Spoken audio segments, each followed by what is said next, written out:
like if you can't sit with yourself and understand and read yourself inside out, it's hard to see that in someone else and understand what to do with it.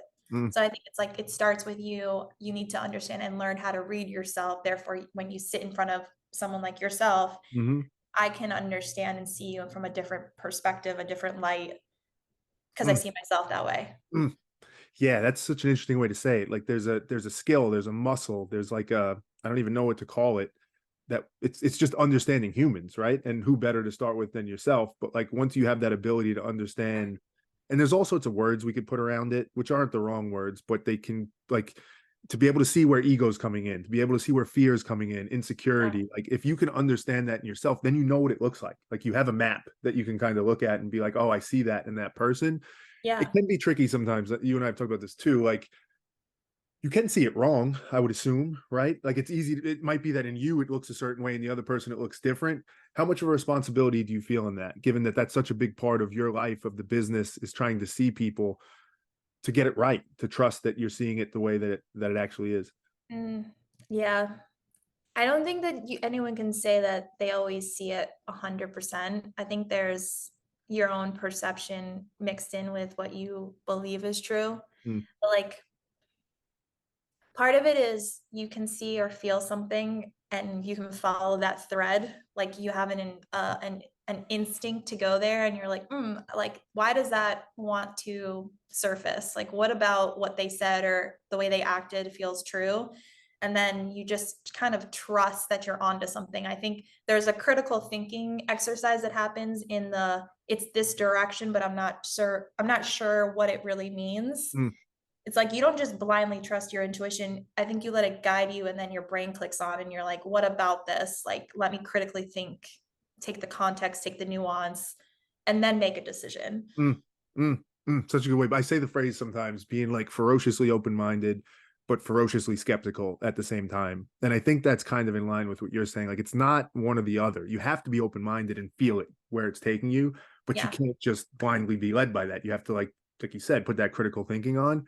Yeah. As we're talking about this, and even like the complexity of it, but also just the nature of it, right? We're talking about feeling, we're talking about intuition, we're talking about love. I know this is a thing. Like a lot of people don't get the value of that. A lot of people don't know that they need that. They don't understand it. So as a business person trying to bring that as the kind of the core value prop, how do you do it? How do you get people to understand that and see it? Oh man. Yeah, you're spot on that people don't buy love. Um, I think it I think that what you need to learn how to do is bridge to their world and drive value in their world of what value means. Mhm.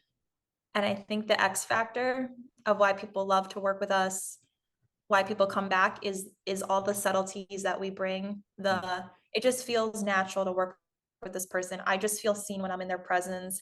I trust, there's a loyalty, all those feelings that are around the value, the deliverable, the material, the strategic insight, everything that is the nucleus around that thing is actually what people are coming back for.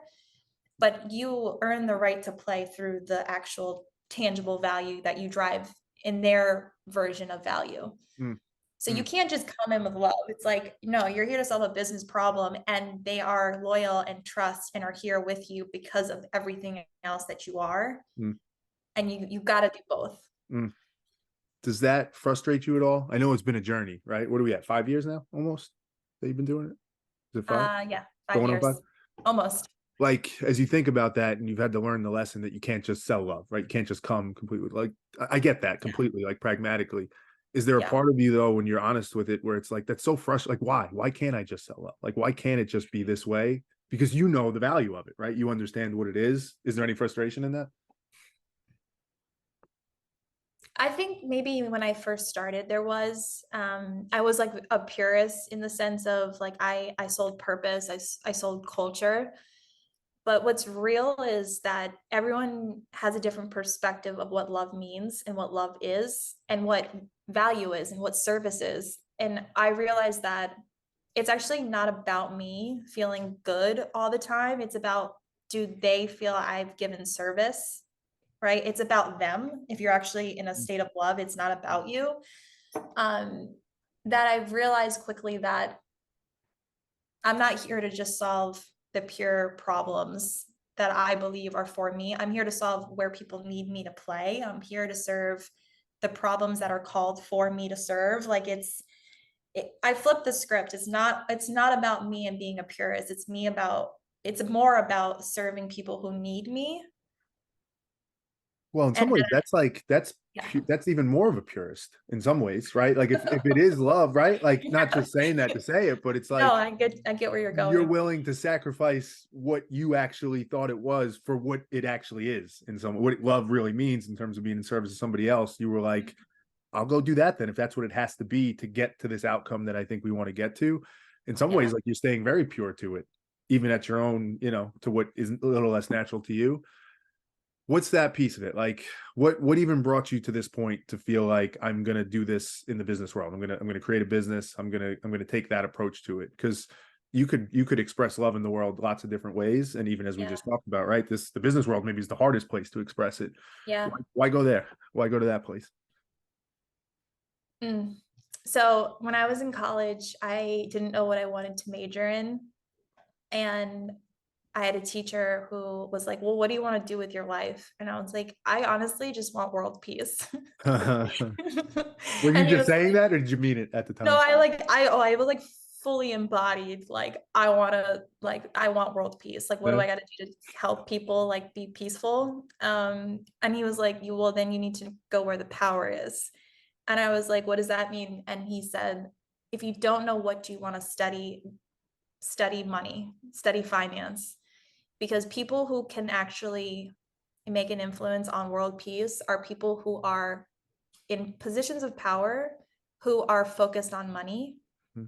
And it's not about going to fix, and this is like no criticism to people who dedicate their lives to like non-for-profits Yeah. and like giving back with money and donations. There's a part of us that need that, but there's another whole dark side of the moon that needs people who have a lot of light, who have a lot of service to get in there and shift perspective, shift mindsets. And I think that is why I studied finance, and that is why I leaned into business, was because that professor changed my mind. Huh. And I've seen what he means, how there's ripple effects with businesses and leaders at the top, and how much in this lifetime, how much actual impact I can make. Hmm. And he's right. And I think to this day, it's like the dark side of the moon concept. Like I'm going where people need the most light. Mm.